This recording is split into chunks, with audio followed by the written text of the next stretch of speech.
ओम शांति। निरंकारिता के गुण के ऊपर आज बाबा की अव्यक्त मुरली 2 फरवरी 1969 की मुरली से। एक मुख्य शिक्षा बच्चों के प्रति दे रहे हैं। अब सर्विस तो करनी है, ये तो सभी बच्चों की बुद्धि में लक्ष्य है और लक्ष्य को पूर्ण भी करेंगे, लेकिन इस लक्ष्य को पूर्ण करने के लिए बीच में एक मुख्य विघ्न आएगा। वह कौन सा पता है? मुख्य विघ्न सर्विस में बाधा डालने के लिए कौन सा आएगा? सभी के आगे नहीं, मेजॉरिटी के आगे आएगा। वह कौन सा विघ्न है? पहले से ही बता देते हैं।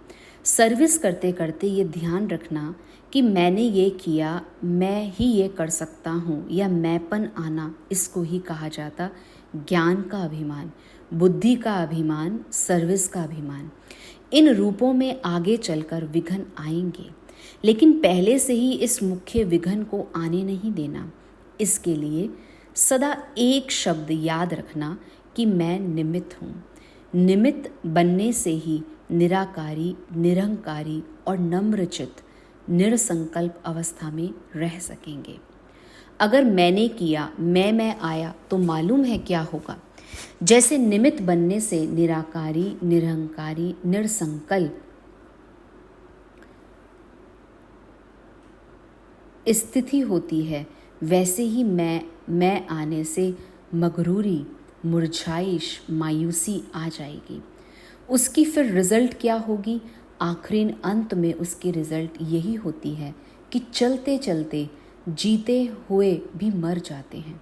इसलिए इस मुख्य शिक्षा को हमेशा साथ रखना कि मैं निमित्त हूँ।